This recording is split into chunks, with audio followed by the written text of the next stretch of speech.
Saya akan mulai paparan materi saya.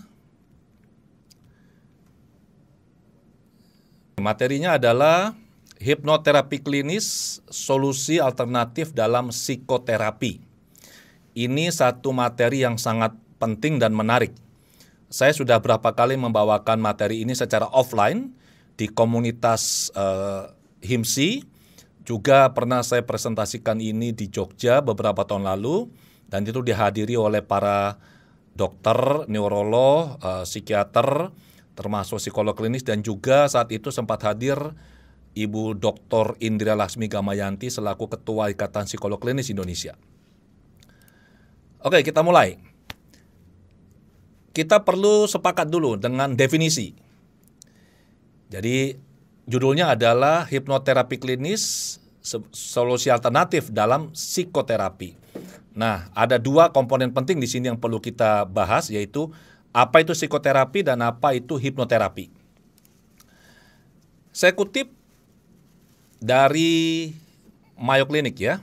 Psikoterapi adalah istilah umum untuk penanganan masalah kesehatan mental, di mana klien berbicara dengan psikiater, psikolog atau penyedia layanan kesehatan mental lainnya.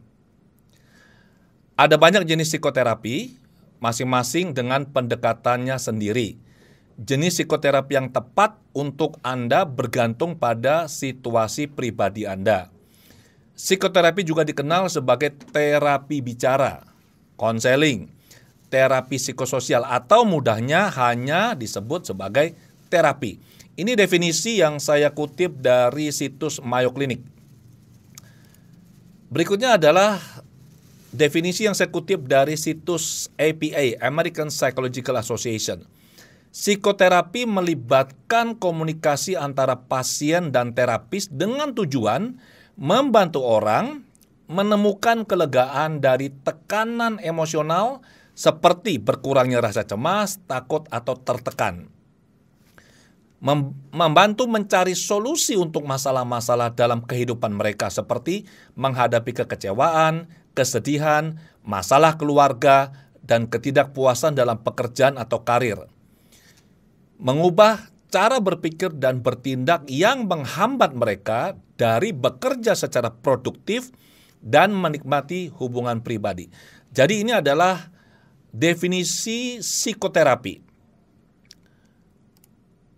Nah, ini menarik ini teman-teman. Saya kutip dari buku Corsini Wedding, judulnya Current Psychotherapist, edisi ke-9. Di dalam buku ini dijelaskan pendekatan psikoterapi apa yang populer saat ini. Ada psikoanalisa, ada psikoterapi Alderian, analytical psikoterapi, client-centered therapy, ini punyanya Rogers, ada rational emotive therapy, ini punyanya Albert Ellis, cognitive therapy, behavior therapy, dan seterusnya, termasuk Gestalt dan integratif psikoterapis.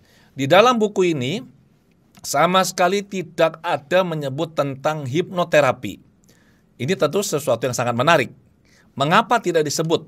Tidak ada satu pernyataan pun mengenai hipnoterapi. Ini semua karena yang terjadi dengan Sigmund Freud. Jadi Freud ini dulunya sebelum mengembangkan psikoanalisa, Freud ini adalah seorang hipnoterapis sebenarnya. Freud akhirnya meninggalkan hipnosis bukan karena dia merasa hipnoterapi atau hipnosis klinis ini tidak efektif.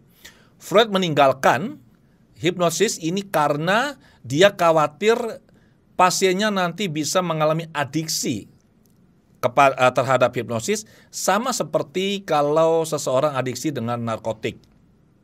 Dia juga khawatir pasiennya ini kehilangan kontak dengan situasi di masa sekarang. Kendala lain adalah Freud ini ternyata seringkali gagal melakukan induksi daripada berhasil. Nah, ternyata setelah ditelusuri dari berbagai literatur yang saya pelajari, caranya Freud melakukan induksi ternyata sangat paternal dan konvensional. Jadi klien itu duduk di kursinya dan dia perintahkan tidur seperti itu. Itu di awal-awal dia mengembangkan. Untuk beberapa pasiennya dia yang sangat sugestif, cara seperti ini berhasil, tetapi lebih sering tidak berhasil.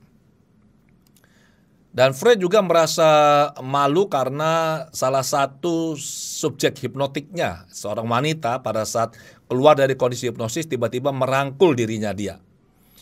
Dan ini hal-hal yang membuat Sigmund Freud akhirnya meninggalkan hipnosis. Dan karena pengaruhnya Freud terhadap dunia psikologi barat sangat kuat, dan dengan Freud meninggalkan hipnosis, maka para pengikutnya, murid-muridnya, dalam tanda kutip ya, beranggapan bahwa hipnosis atau hipnoterapi ini tidak efektif. Tetapi bukan ini sebenarnya alasan Freud meninggalkan hipnosis. Nah, karena Freud meninggalkan hipnosis, maka akhirnya hipnosis ini tidak lagi diajarkan di banyak, saya bisa menyatakan hampir semua perguruan tinggi di Fakultas Psikologi tidak mengajarkan hipnosis atau hipnoterapis klinis ini secara intensif dan ekstensif. Yang orang juga tidak tahu selama ini adalah sebenarnya Freud ini belajar hipnosisnya kedua orang di Prancis. Yang pertama adalah Jean-Martin Charcot, ini adalah seorang dokter di rumah sakit Salpêtrière. Kemudian di tahun 1885 sampai 1886, selama 4 bulan, Freud mengunjungi rumah sakit ini dan melihat apa yang dilakukan oleh Charcot. Di tahun 1890, Sigmund Freud kembali ke Prancis, kemudian mengunjungi Nancy, ini tempatnya Hippolyte Bernheim. Dan di sini dia lihat bagaimana Bernheim melakukan terapi menggunakan hipnosis pada banyak kasus yang sifatnya medis. Dari situlah dia akhirnya mempraktikkan hipnosis atau hipnoterapi, dan dengan berbagai kegagalannya dia, akhirnya dia meninggalkan hipnosis. Sejarah hipnosis sangat panjang teman-teman ya. Ini saya ambil saja beberapa tokoh. Sejarah hipnosis modern mulai dari Franz Anton Mesmer, kemudian ke James Braid, ke Ace Daly, kemudian ke Charcot, tadi ada Bernheim, kemudian ke Freud, ada Milton Erickson yang sangat terkenal, kemudian ada Dave Elman, ini orang jarang tahu ini, Dave Elman sangat jago, kemudian ini guru saya Gil Boyne, dan masih banyak tokoh yang lain. Ini sekilas saja. Nah, sekarang hipnosis ini apa sebenarnya? Saya jelaskan dulu istilahnya teman-teman ya. Jadi kita perlu memahami terminologi yang tepat. Trans adalah kondisi hipnosis. Hipnotis, orang yang melakukan hipnosis hiburan, gelarnya mereka CH, Certified Hypnotist. Tidak tepat kalau kita menggunakan istilah dia dihipnotis, itu salah. Hipnosis ini adalah kondisi kesadaran atau ilmunya, sementara hipnotis orang yang melakukan hipnosis hiburan. Ini sama dengan piano dan pianis. Piano adalah instrumennya, pianis adalah orang yang memainkan instrumen ini. Jadi seringkali saya baca di berbagai publikasi di media massa juga, salah kaprah, salah menulis. Oh, dia lagi mengalami masalah. Kenapa? Karena dia dihipnotis. Ini salah. Mestinya dia dihipnosis. Atau apakah Anda bersedia dihipnotis? Itu salah. Apakah Anda bersedia dihipnosis? Ya. Hipnoterapis adalah orang yang melakukan hipnoterapi. Gelarnya bisa CHT, Certified Hypnotherapist, atau CCH, Certified Clinical Hypnotherapist. Subjek adalah orang yang dihipnosis. Kalau untuk pertunjukan di atas panggung itu disebut dengan subjek. Sementara kalau orang ini ada di ruang praktek, ini kita sebut dengan sebagai klien. Pandangan salah tentang hipnosis. Nah, ini hipnosis seringkali yang bagi yang tidak mengerti dikatakan sebagai praktik supranatural menggunakan kekuatan magis, mantra atau jin. Ini salah. Oh, hipnosis ini adalah penguasaan pikiran. Jadi orang yang dihipnosis, dia dibawa kendali sepenuhnya oleh orang yang menghipnosis. Ini tidak tepat ya. Hipnosis sama dengan tidur. Siapa bilang? Orang dalam kondisi hipnosis sadar sesadar-sadarnya. Mau berbohong juga bisa. Jadi hipnosis tidak sama dengan tidur. Oh, hipnosis bisa mengakibatkan lupa ingatan. Ini juga salah. Justru kalau kita mengerti kondisi hipnosis di mana kita bisa menuntun seseorang masuk ke kondisi hipermnesia, maka daya ingatnya meningkat luar biasa. Ini bisa digunakan untuk membantu murid atau mahasiswa meningkatkan kinerja mereka di bidang akademik. Hipnosis bisa untuk membongkar rahasia seseorang. Teman-teman, saya beritahu ini pandangan yang salah total. Saya ingat beberapa tahun yang lalu anggota DPR kita sempat meminta salah satu praktisi hipnosis yang sering tampil di TV di layar kaca itu untuk bekerja sama dengan KPK dan menghipnosis para koruptor yang seringkali kalau ditanya mengatakan lupa, nggak tahu. Dan mereka, para anggota DPR ini mendatangi hipnotis ini dan akhirnya hipnotis ini bilang, nggak bisa Pak, yang di panggung itu kebanyakan settingan, kita set up. Jadi nggak bisa kita cetek jari kita, kemudian orang itu tiba-tiba bisa terbuka dan kita korek rahasianya, itu nggak bisa. Hipnosis adalah cuci otak, ini juga salah. Apa hipnosis? Definisi ya. Hipnosis adalah, dalam bahasa Inggris saya bacakan dulu. Hypnosis is the bypass of the critical factor of the conscious mind and followed by the establishment of acceptable selective thinking. Maksudnya apa? Hipnosis adalah penembusan faktor kritis dari pikiran sadar dan diikuti dengan diterimanya pemikiran atau sugesti tertentu. Teman-teman perhatikan benar definisi ini yang dikeluarkan oleh US Department of Education Human Services Division. Di sini tidak ada sekalipun dinyatakan bahwa hipnosis ini adalah relaksasi fisik. Tidak ada. Hipnosis adalah penembusan faktor kritis pikiran sadar dan diikuti dengan diterimanya pemikiran atau sugesti tertentu.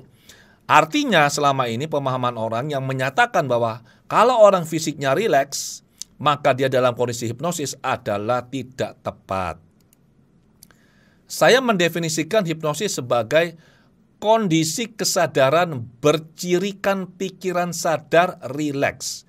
Fungsi kritis analitis pikiran sadar menurun, disertai meningkatnya fokus dan konsentrasi, sehingga individu menjadi sangat responsif terhadap pesan atau informasi yang diberikan kepada pikiran bawah sadar. Hipnosis atau hipnoterapi ini sudah diterima dan diakui secara internasional. Saya kutip dari situs American Psychotherapy and Medical Hypnosis Association. Di tahun 1955, British Medical Association yang pertama kali menerima hipnosis atau hipnoterapi sebagai satu modalitas terapi yang aman dan bermanfaat.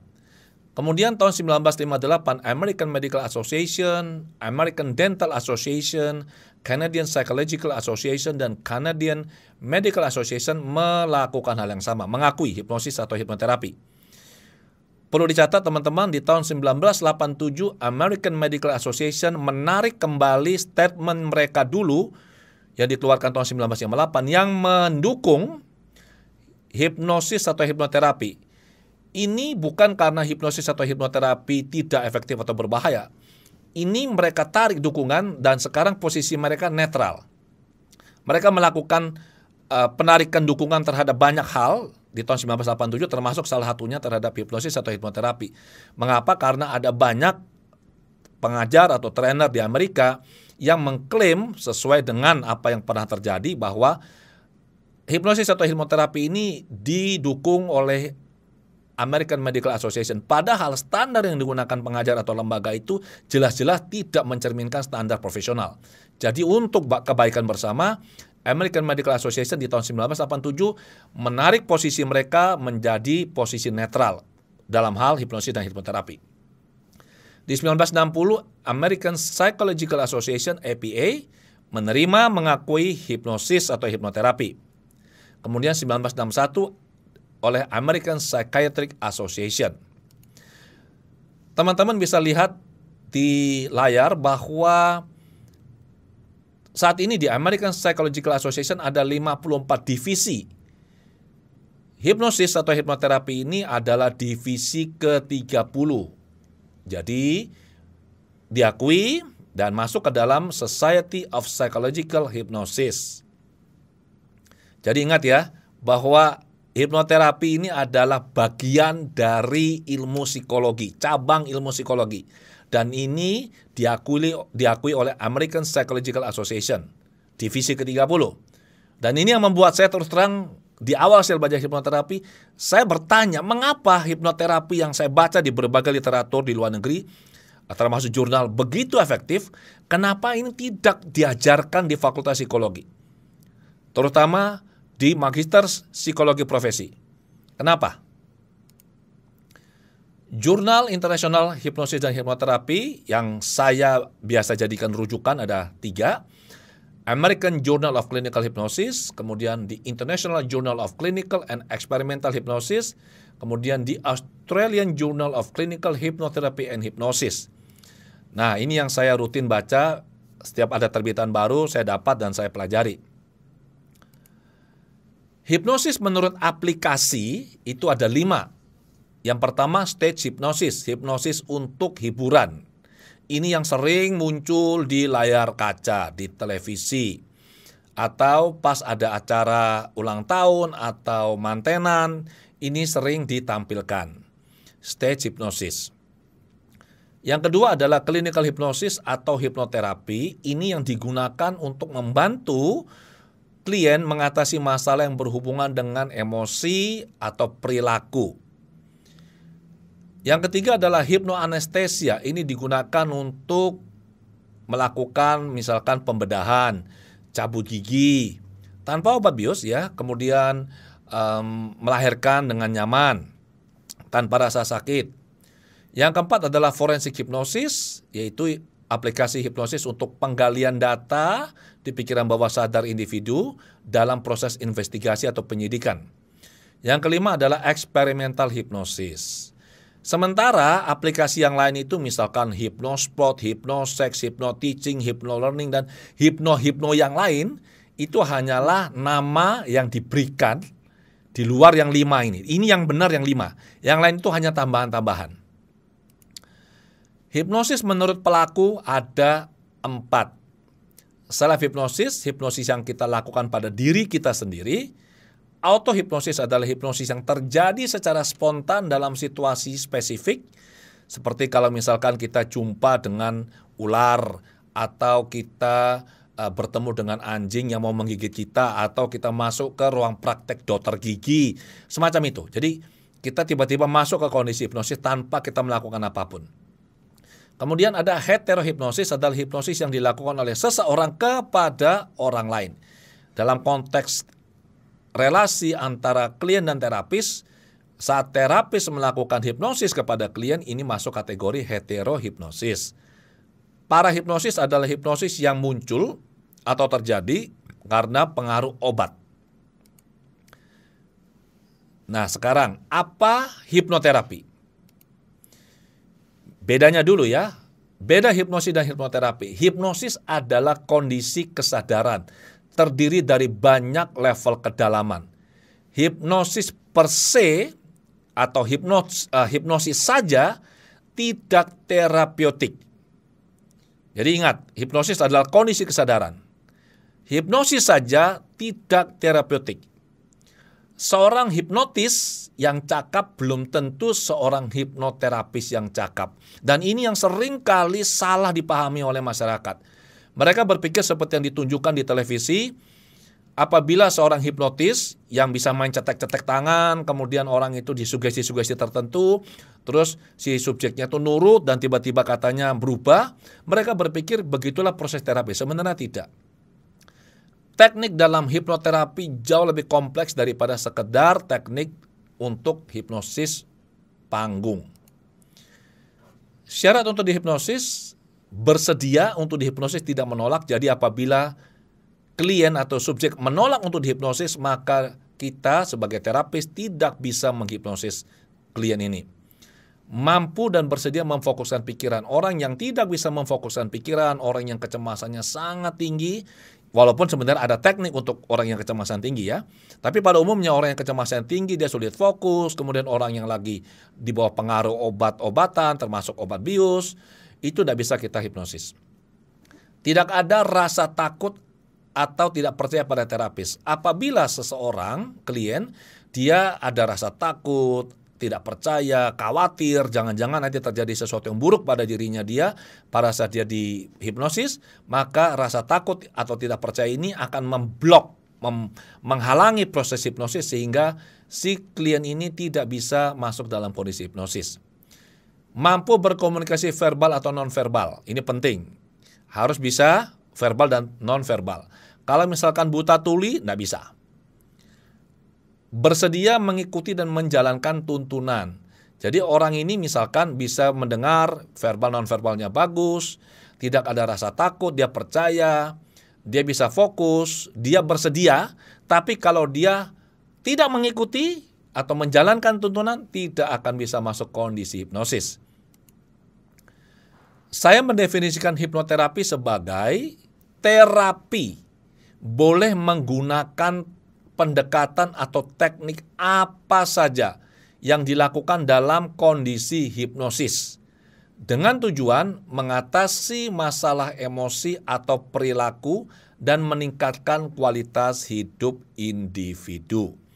Jadi terapinya boleh pakai cara apa saja, yang penting si klien ini ada dalam kondisi hipnosis. Terkait hipnoterapi, ada 2 aliran atau mazhab di dunia ini. Karena hipnoterapi ini kiblatnya ke Amerika, maka di Amerika sini ada 2. Yang pertama adalah mazhab pantai timur atau East Coast. Dan mazhab pantai barat atau West Coast. Mazhab pantai timur ini lebih mengutamakan, lebih mengandalkan, lebih mengedepankan penggunaan teknik-teknik sugesti.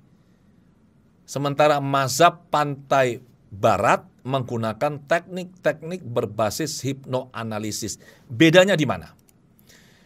Kalau menggunakan sugesti saja, maka terapi dilakukan tanpa memproses akar masalah. Ini disebut dengan suggestive hypnotherapy. Dan ini dipraktikkan oleh lebih dari 90% hipnoterapis. Sementara kalau menggunakan teknik berbasis hipnoanalisis, ini lebih kompleks, lebih sulit, lebih rumit. Kenapa? Karena terapis akan membantu klien untuk bisa mencari, menemukan, dan memproses akar masalah yang ada di pikiran bawah sadar klien. Jadi berbeda ya antara berbasis sugesti saja dan berbasis hipnoanalisis. Di Indonesia teman-teman, saya dan para hipnoterapis AWGI, kami mengembangkan mazhab AWGI. Ini sebuah mazhab yang agak berbeda, basicnya menggabungkan baik berbasis sugesti, lebih terutama pada berbasis hipnoanalisis. Mazhab AWGI ini sifatnya eklektik integratif. Artinya kami menggabungkan pendekatan apapun yang terbaik yang ada. Dan ini yang sejalan dengan protokol terapi yang diajarkan di AWGI, dan ini bertujuan untuk bisa memberikan hasil yang terbaik, paling aman, paling cepat, dan bertahan lama. Saya yakin teman-teman trainer, teman-teman hipnosis atau hipnoterapis yang mengembangkan hipnosis atau hipnoterapi di Indonesia pasti juga punya keunikan, dan ini bisa menjadi mazhab tersendiri. Keefektifan hipnoterapi. Hipnosis plus nothing itu no results. Artinya apa? Kondisi hipnosis saja tanpa dilakukan sesuatu tidak ada hasilnya. Karena kondisi hipnosis adalah kondisi pikiran rileks. Hipnosis plus improper training itu menghasilkan unqualified hypnotherapist. Jadi hipnosis tanpa disertai dengan pelatihan yang proper, yang layak, memadai, tepat, itu akan menghasilkan hipnoterapis, tetapi hipnoterapis yang tidak qualified. Hipnosis plus good training akan menghasilkan qualified hipnoterapis. Jadi ini dibutuhkan pelatihan yang benar-benar baik, berbasis dasar teori yang kuat, kemudian berbasis bukti. Ini saya kutip dari bukunya Alfred Barrios PhD, dari bukunya Understanding Hypnosis, Theory, Scope, and Potential. Barrios menyatakan bahwa perbandingan tingkat keberhasilan atau keefektifan terapi psikoanalisa setelah 600 sesi recovery-nya 38%. Behavior terapi, terapi perilaku setelah 22 sesi tingkat recovery-nya 72%. Sementara hipnoterapi hanya dengan 6 sesi tingkat recovery-nya 93%. Nah, teman-teman, saya meneliti lebih lanjut, saya menelaah apa yang ditulis oleh Alfred Barrios. Ternyata teman-teman, 93% ini adalah teknik terapi berbasis sugesti, bukan teknik terapi berbasis hipnoanalisis. Jadi apabila misalkan dilakukan review keberhasilan terapi, saya sangat yakin dan percaya apabila yang dijadikan referensi adalah terapi berbasis hipnoanalisis, maka hipnoterapi ini bisa membawa perubahan pada diri klien. Saya yakin hanya 1, 2, maksimal 3 sesi. Ini standar internasional pendidikan hipnoterapis. Saya kutip dari berbagai sumber. Yang pertama adalah American Council of Hypnosis Examiners. Ini mensyaratkan untuk bisa menjadi seorang hipnoterapis yang bergelar CHT, Certified Hypnotherapist, harus mengikuti pelatihan tatap muka 200 jam. Untuk menjadi seorang Certified Clinical Hypnotherapist atau CCH, ini 300 jam. Saya mengambil CCH dan CHT saya di American Council of Hypnosis Examiners. Guru saya Randall Churchill. Dan saya 1,5 bulan di Amerika nggak pulang-pulang ya. National Guild of Hypnotists di Amerika mensyaratkan pelatihannya harus 100 jam untuk jadi CHT. Sementara Hypnotherapy Council of Australia untuk menjadi professional hypnotherapist itu 400 jam. Terdiri dari sekitar 100 jam lebih untuk tatap muka dan ditambah lagi praktek, pembelajaran mandiri, baca buku, nonton video, dan seterusnya. Di Inggris, Complementary and Natural Health Care Council mensyaratkan untuk menjadi seorang certified hypnotherapist ini 120 jam pendidikannya. Sementara American Society of Clinical Hypnosis ini adalah lembaga yang didirikan oleh Milton Erickson. Ini sangat sulit untuk bisa gabung di sini teman-teman ya. Ini sifatnya tertutup dan hanya diperuntukkan bagi para profesional di bidang mental, medis. Harus punya master degree, minimal harus S2 in a healthcare discipline. Jadi kalau nggak S2, nggak bisa. Setelah punya gelar S2, entah dokter, psikiater, registered nurse, psikolog klinis, barulah boleh gabung ke lembaga ini. Kemudian harus ikut pelatihan minimum 40 jam. Kalau 40 jam kira-kira kalau di sistem di Amerika itu sehari bisa pelatihan sekitar 8 jam, berarti itu 5 hari.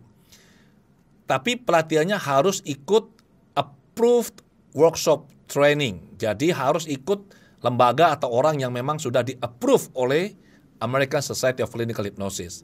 Kemudian minimal ada 20 jam untuk training konsultasi dengan konsultan ASCH.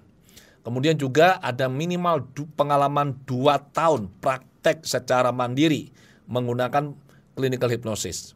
Ini 2 tahun setelah menyelesaikan basic course. Jadi ini sangat-sangat ketat. Standar pendidikan hipnoterapis di Indonesia bagaimana? Ini sangat menarik. Saya kutip dari hasil penelitian disertasi saya. Dari hasil penelitian untuk para hipnoterapis di Indonesia, saya menemukan lewat penelitian ini, penelitian doktoral saya, bahwa ada yang hanya 1-2 hari sudah menjadi CHT. 1 hari mendapat CH, Certified Hypnotist. Kemudian lanjut lagi 1 hari sudah langsung mendapat gelar CHT atau Certified Hypnotherapist. Ada yang setelah ikut 3-4 hari baru mendapat CHT. ada yang 5-6 hari, ada yang 7-8 hari, ada yang 10 hari. Dan kemudian ada yang 19 hari untuk bisa mendapatkan gelar sebagai Certified Clinical Hypnotherapist. CH, CHT maupun CCH adalah gelar non-akademik.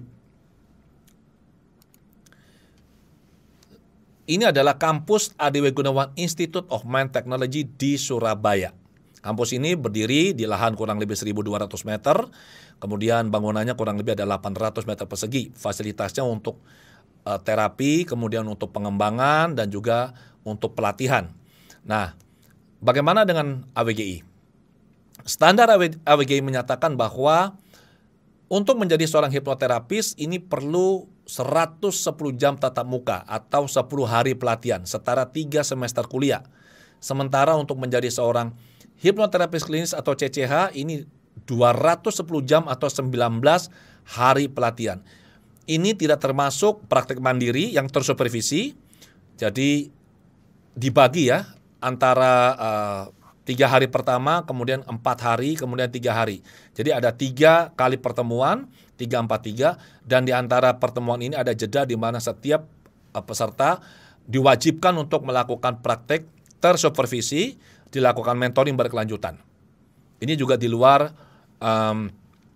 tugas-tugas yang lain. Ini suasana pembelajaran. Ini di kelas, di kampus AWGI. Ini adalah saat saya melakukan live terapi. Jadi selama mengikuti pendidikan, para calon hipnoterapis ini akan melihat 4 sesi live terapi di mana klien ini bukan dari peserta. Kalau dari peserta terlalu mudah bagi saya untuk melakukan terapi.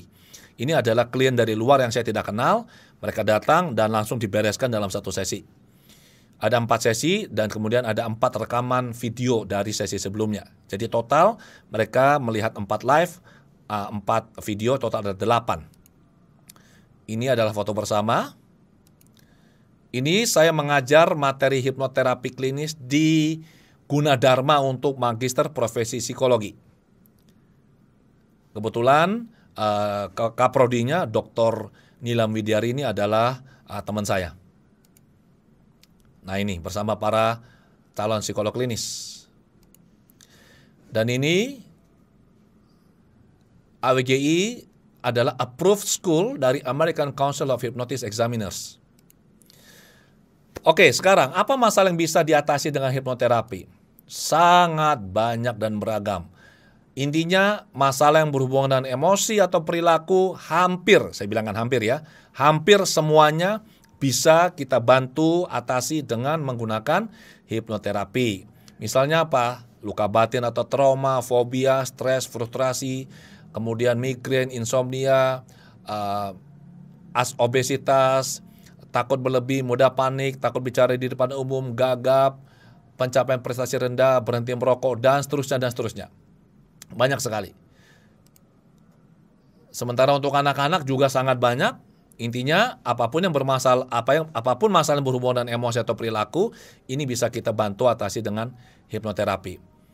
Suka menunda, anak yang suka berbohong, kecemasan tinggi, sulit bergaul, tidak percaya diri, prestasi akademiknya rendah, kemudian masalah dengan figur otoritas, mogok sekolah, dan seterusnya.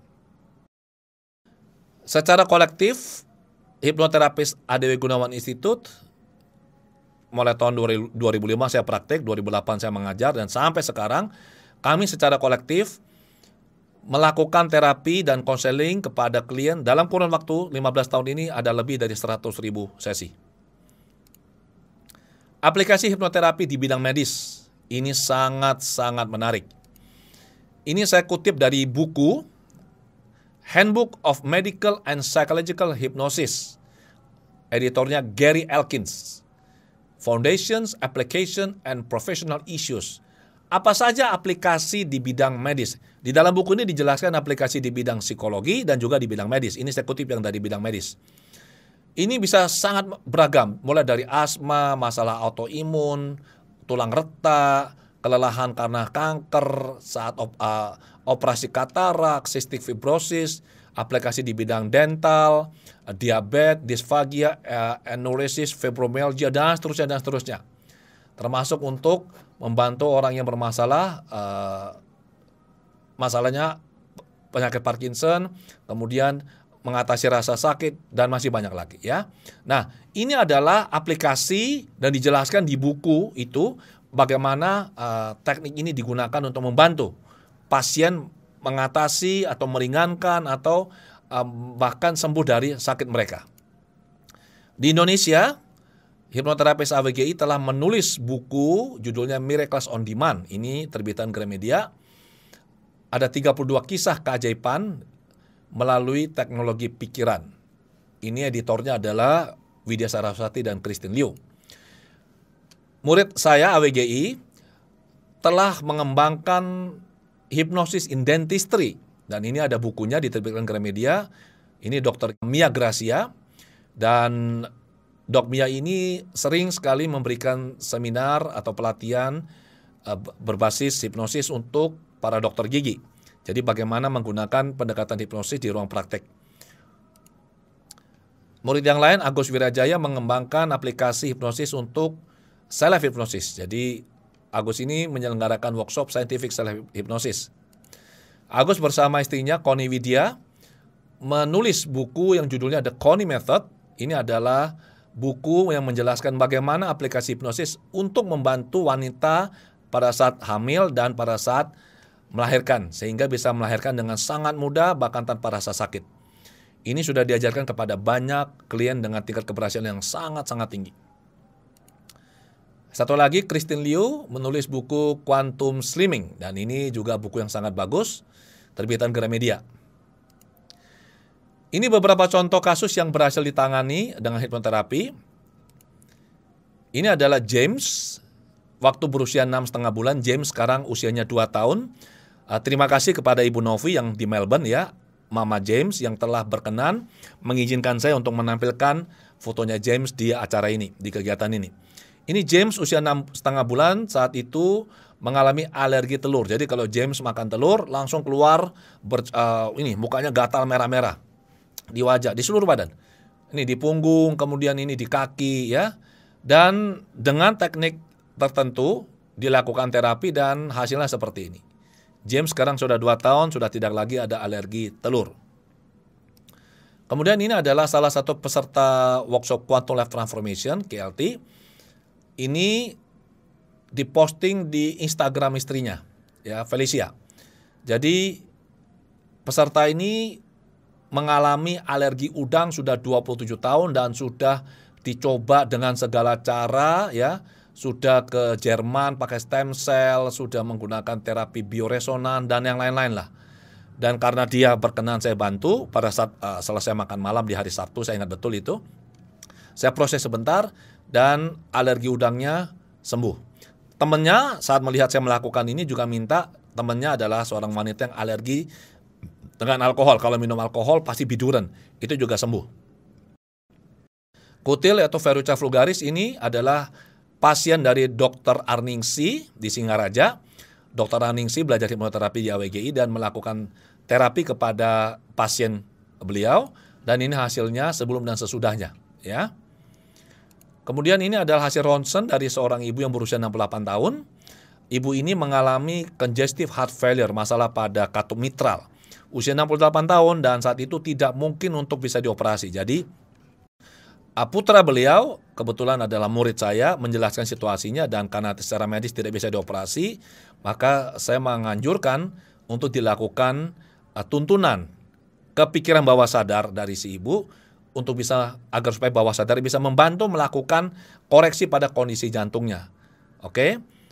Medisnya tetap jalan, hipnoterapi membantu, dan ini hasilnya. Dan saya mendapat juga kiriman berita lewat Telegram oleh dokter ini yang adalah anak dari si ibu ini. Ini adalah kondisi yang disebut dengan HSP atau Henoch-Schönlein purpura, dan ini berhasil diatasi dengan hipnoterapi. Ini hasilnya. Dan masih banyak lagi teman-teman ya. Oke, dasar hukum praktik hipnoterapi di Indonesia ini ada Undang-Undang Nomor 36 Tahun 2009 tentang pelayanan kesehatan tradisional. ada peraturan Menteri Kesehatan tentang penyelenggaraan pelayanan kesehatan tradisional, ada lagi Permenkes nomor 1109 tahun 2007 tentang penyelenggaraan pengobatan komplementer alternatif di fasilitas pelayanan kesehatan. Kemudian keputusan Dirjen Bina Pelayanan Medik. Kemudian yang terakhir adalah di Peraturan Pemerintah nomor 103 tahun 2014 tentang pelayanan kesehatan masyarakat. Nah, hipnoterapi ini adalah terapi olah pikir dan masuk dalam kategori terapi komplementer alternatif. Apa maksudnya? Maksudnya adalah hipnoterapi tidak boleh menggantikan terapi utama. Hipnoterapi hanya melengkapi. Jadi kalau misalkan ada klien yang ada masalah medis, maka selalu penanganan secara medis selalu adalah yang utama. Hipnoterapi membantu dari sisi pikiran, dari sisi emosi, dari sisi bawah sadar. Dan hipnoterapis yang bukan dokter dilarang menyarankan klien menambah, mengurangi, atau mengganti obat. Tidak diperkenankan. Syarat hipnoterapis harus ada welas asih, tulus membantu sesama. Salah apabila orang belajar hipnoterapi untuk cari uang ya teman-teman ya. Hipnoterapi tujuannya adalah kita membantu sesama. Itu tujuan utama. Punya kepercayaan diri yang tinggi, konsep diri yang baik, pelatihan standar minimal, ini menurut kami ya, standar minimal 110 jam tatap muka di kelas, tidak termasuk nonton video, praktek dan membaca buku, memiliki kemampuan komunikasi yang baik, verbal, volume suaranya harus bagus, intonasi, pilihan katanya harus cermat, non-verbal, ekspektasi, kontak mata, bahasa tubuh harus baik, kreativitas yang tinggi dalam berkomunikasi dan mampu menyesuaikan diri dengan level lawan bicara, kemudian memegang teguh kode etik profesi. Kalau untuk saya dan lulusan AWGI, kami bernaung di bawah Asosiasi Hipnoterapi Klinis. Jadi kami punya kode etik. Prinsip kerja hipnoterapi menurut AWGI, satu, simptom atau masalah adalah bentuk komunikasi dari pikiran bawah sadar ke pikiran sadar dengan muatan pesan yang spesifik. Simptom bukan masalah. Simptom adalah ekspresi dari masalah. Jadi kita harus cari apa akar masalahnya. Simptom muncul atau tercipta melalui rangkaian proses yang selalu diawali dengan kejadian paling awal yang dinamakan sebagai ISE, akar masalah, dan bisa diperkuat oleh beberapa kejadian lanjutan atau SSE. Jadi tidak mungkin ada asap kalau tidak ada api. Tidak mungkin seseorang ada masalah kalau tidak ada akar masalah. Itu tidak mungkin. Simptom bertujuan melindungi individu dari hal-hal yang dipersepsi merugikan atau membahayakan individu. Yang mempersepsikan ini siapa? Pikiran bawah sadar individu. Kekuatan dan intensitas simptom berbanding lurus dengan intensitas emosi yang mendasari munculnya simptom. Pilihan simptom sepenuhnya bergantung pada dinamika pikiran bawah sadar individu.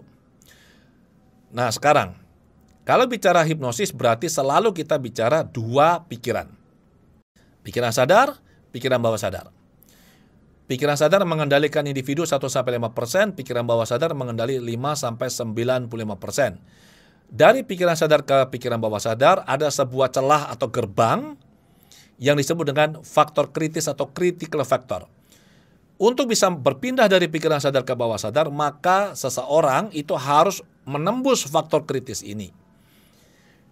Di dalam bawah sadar ada banyak hal, diantaranya daya imajinasi, ada memori, kebiasaan, ada emosi, ada kepercayaan atau belief. Maka untuk mengubah kebiasaan, mengubah belief dengan cara biasa tidak mudah. Kenapa? Karena belief atau memori atau apapun ini ya, adanya di bawah sadar. Nah, untuk kita bisa berpindah dari pikiran sadar ke bawah sadar, faktor kritis harus ditembus. Bagaimana caranya menembus faktor kritis? Kita menggunakan induksi. Ada 4 jenis induksi. Jadi sebenarnya kalau membaca buku mengenai induksi itu ada ratusan, mungkin ribuan. Tetapi kalau dikelompokkan hanya ada 4 jenis induksi. Yang pertama progressive relaxation atau relaksasi progresif. Ini adalah relaksasi yang perlahan-lahan, mulai dari ubun-ubun, nanti turun lagi ke pelipis, ke pipi, ya, terus ke seluruh tubuh. Progressive relaxation ini bisa berlangsung 30 menit, bisa sampai 1 jam. Yang nomor 2 adalah emotionally induced induction, di mana induksi yang muncul karena klien mengalami emosi yang intens. Yang ketiga, rapid induction, ini 1-4 menit. Yang keempat adalah instant induction, induksi sekejap, cepat. Ini biasanya digunakan untuk stage hipnosis. Jadi di atas panggung si subjek ini dihipnosis dengan induksi kejut, shock induction. Hanya butuh waktu beberapa detik. Melakukan induksi kita perlu tahu tipe sugestibilitas klien. Saya kutip dari buku John Kappas yang judulnya Professional Hypnotism Manual. Dr. Kappas membagi orang menjadi 3 tipe sugestibilitas. Yang pertama adalah sugestibilitas physical, yaitu 40% populasi. Yang kedua adalah sugestibilitas sifatnya emosional, 60%. Dan yang ketiga adalah sugestibilitas yang sifatnya intelektual. Ini 5% dari sugestibilitas emosional. Nah, yang 5% ini adalah yang katanya paling sulit untuk diinduksi. Yang paling banyak sekali hipnoterapis gagal melakukan induksi pada orang ini. Tapi teman-teman perlu tahu dari pengalaman saya dan murid-murid saya, bahwa orang yang sangat kritis, intelektual suggestible artinya dia yang sangat kritis, sangat logis. Orang-orang yang sangat kritis logis sebenarnya adalah orang yang sangat-sangat sugestif. Mereka akan banyak bertanya, tergantung terapisnya, punya pengetahuan cukup dalam atau tidak, memadai atau tidak. Kalau terapis tidak punya pengetahuan yang mendalam, waktu dicecar, ditanya oleh orang yang kritis, dan tidak bisa menjawab atau bisa memuaskan rasa ingin tahu si klien ini, maka klien ini menutup diri, tidak mau dihipnosis. Karena dia tidak yakin dengan diri terapisnya. Tapi kalau kita bisa memuaskan rasa ingin tahunya, setelah semua terjawab, apa yang terjadi? Mereka akan bilang, oke, saya pasrah, lakukan. Maka dengan cara yang sangat mudah mereka langsung masuk kondisi hipnosis. Berbicara mengenai induksi, bicara dengan kondisi hipnosis berarti kita bicara skala hipnosis. Saya dari berbagai literatur yang saya pernah baca, saya himpun, ini ada cukup banyak skala hipnosis, lebih dari 25. Mulai zamannya Liebold tahun 1866, Barenheim, White, skala Davis-Husband. Nah, ini yang paling sering diajarkan dan paling sering digunakan oleh banyak hipnoterapis dunia termasuk di Indonesia, skalanya Davis-Husband. Kemudian skala Friedlander dan Sarbin, kemudian Lecron Bourdieu, kemudian SCHS punyanya Stanford, ada form A, form B, form C dan seterusnya. Total itu ada 25 ya, tidak termasuk yang form A, form B, form C itu, dan ditambah satu lagi di tahun 2010 saya menyusun yang namanya Adi W. Gunawan Hypnotic Depth Scale. Ini adalah skala kedalaman yang digunakan oleh saya dan juga hipnoterapis AWGI untuk bisa mengukur, mengetahui dengan presisi tingkat kedalaman hipnosis yang dicapai oleh klien. Untuk selanjutnya kita lakukan terapi. Ini adalah skala Davis-Husband yang digunakan sebagai acuan oleh banyak hipnoterapis, dan ini terbagi menjadi 4 skala kedalaman, mulai dari hipnoidal, kemudian light trance, medium trance, dan deep trance. Terapi idealnya dilakukan dalam kondisi deep trance. Kalau light trance atau medium trance ini pikiran sadar masih aktif bekerja, dan ini bisa cukup mengganggu proses terapi. Ada 7 penyebab masalah seperti yang dinyatakan oleh Tebbets dalam bukunya Miracles on Demand. Ini adalah 7 hal yang sering kali kita jumpai sebagai terapis, akar masalah dari masalah klien. Yang pertama adalah klien melakukan yang disebut dengan self punishment atau menghukum diri sendiri. Yang kedua adalah pengalaman masa lalu, past experience. Ada konflik internal, kemudian ada unresolved present issue, masalah saat ini yang belum terselesaikan. Kemudian ada motivation atau secondary gain. Kemudian ada identifikasi dan ada imprint. Proses hipnoterapi. Apapun tekniknya, proses hipnoterapi pasti 5 langkah ini. Pasti. Mau cara apapun pasti 5 ini. Nomor 1, pengawalan. Yang dimaksud dengan pengawalan adalah di mana saat klien jumpa terapis di ruang praktek, kemudian isi intake form, kemudian terapis melakukan wawancara mendalam atau anamnesis, eksploratif anamnesis, bertanya hal-hal yang perlu diketahui, kemudian menjelaskan hal-hal yang mungkin klien tidak paham, membangun relasi, dan seterusnya. Termasuk juga di dalamnya adalah membantu klien untuk mendefinisikan masalah dengan akurat. Ini kunci. Setelah pengawalan, kemudian masuklah sesi berikutnya, induksi. Nah, induksi bisa menggunakan teknik apa saja. Setelah induksi dilakukan, akan dilakukan pendalaman. Ini untuk membawa klien masuk ke kondisi hipnosis yang lebih dalam. Di langkah 2 dan 3 ini termasuk di dalamnya adalah uji kedalaman. Jadi, seorang terapis profesional dia akan melakukan uji kedalaman untuk mengetahui klien ini sudah berada di kedalaman yang mana.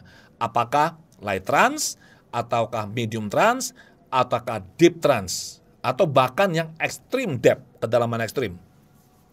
Apabila klien sudah berada dalam kondisi kedalaman yang sesuai untuk tujuan terapi, barulah saat itu terapis melakukan terapi secara formal, secara resmi. Setelah dilakukan terapi dengan teknik sugesti maupun hipnoanalisis, kemudian dilakukan pengakhiran.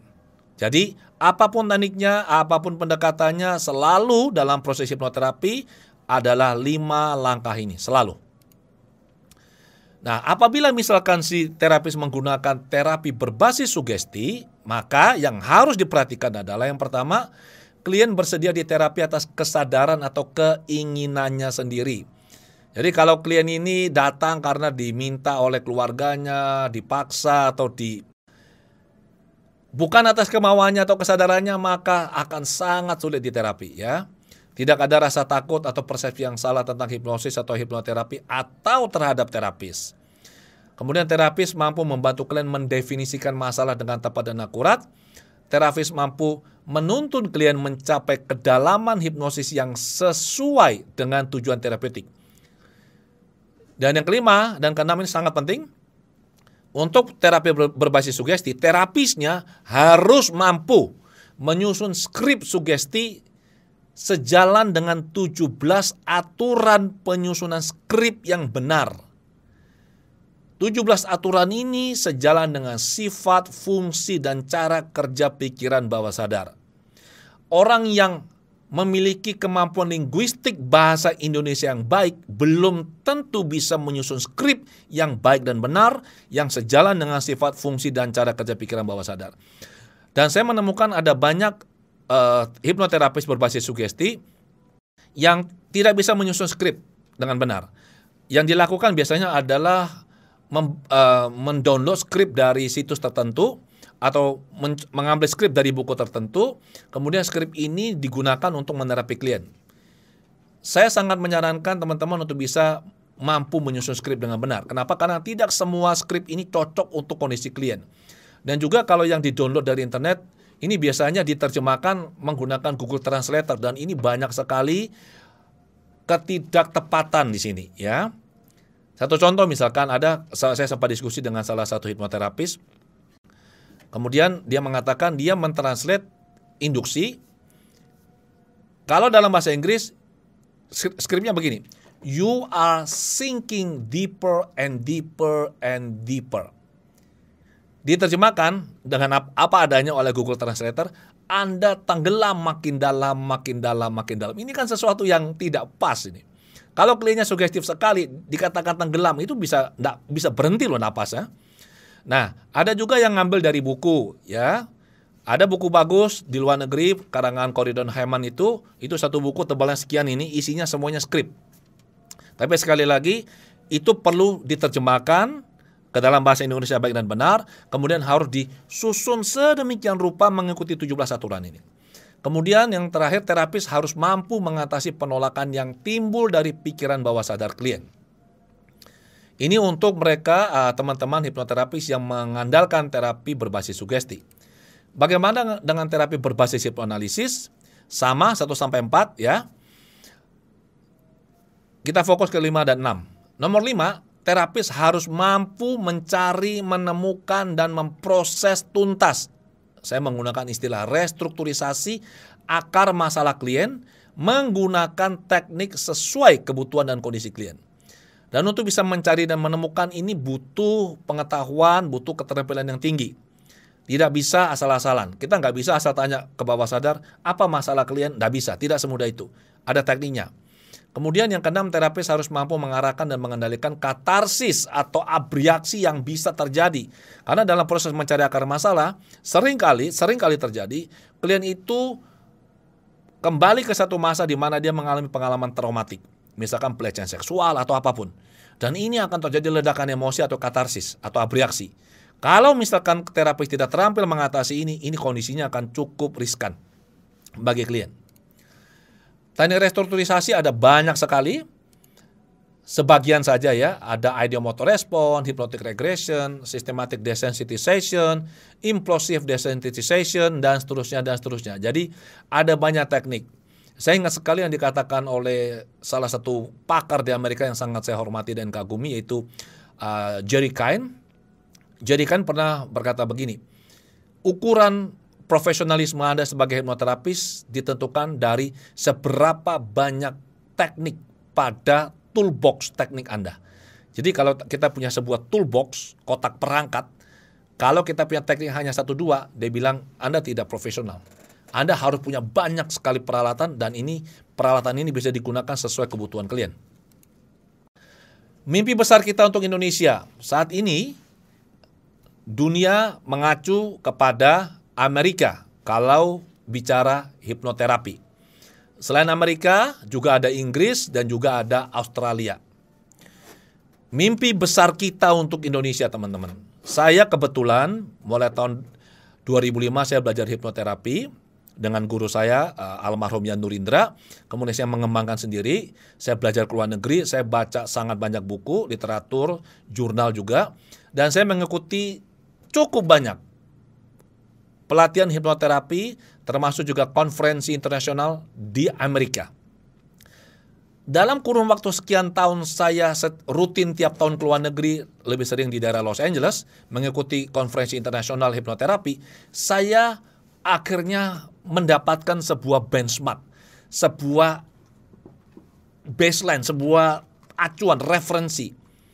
Oh, ternyata di luar negeri ini benchmarknya itu seperti ini, hipnosis atau hipnoterapi.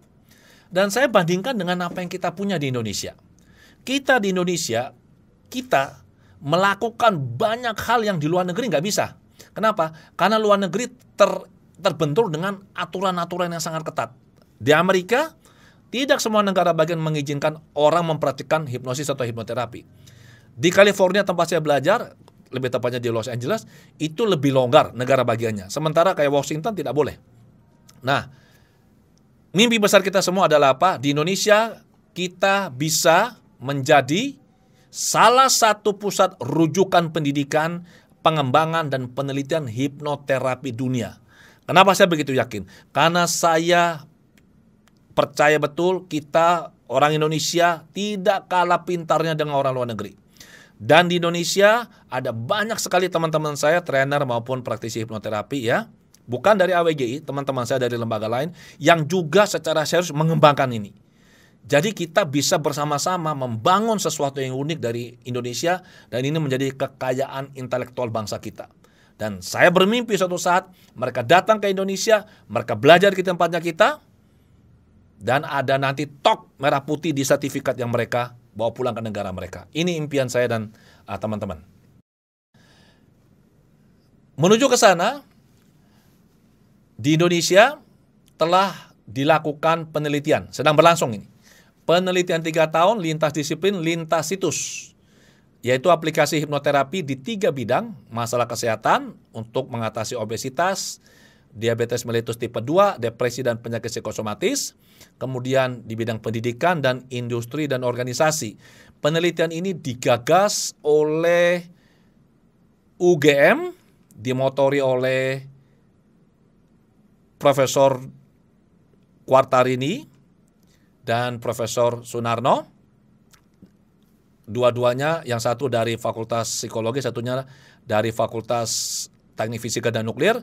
Kemudian bekerja sama dengan Universitas Diponegoro, Pajajaran, Universitas Sumatera Utara, Universitas Gunadarma, Universitas Widya Mandala, dan Universitas Udayana yang di Denpasar. Nah, ini penelitian luar biasa karena tidak hanya ini akan menjadi sebuah penelitian yang begitu mendalam, juga ini menghasilkan banyak penelitian digunakan untuk tugas akhir, ya. Ini adalah saya melakukan terapi, live terapi, dan klien ini diukur menggunakan instrumen berupa EEG 16 channel, kemudian kamera inframerah, kemudian juga GSR, kemudian saturasi oksigen, dan seterusnya. Ini dilakukan di laboratorium di UGM. Ini hasil pengukuran dengan galvanic skin response, kemudian ini dengan kamera thermal, ya. Ini adalah tugas akhir mahasiswa dari Teknik Fisika dan Nuklir. Ada 9 yang sudah masuk. Oke. Kemudian ini adalah judul proposal ya mahasiswa psikologi yang akan diajukan sejalan dengan nanti proses pengambilan data yang dilakukan. Oke, begitu teman-teman paparan materi saya. Teman-teman bila berkenan bisa membaca banyak artikel yang saya tulis di situs saya di adwgunawan.com. Ada lebih dari 320 artikel di sini. Kemudian Anda bisa nonton video-video yang saya unggah di kanal YouTube saya di YouTube ADW Gunawan. Anda bisa follow Facebook saya ADW Gunawan dan Instagram saya @adwgunawan.id. Terima kasih.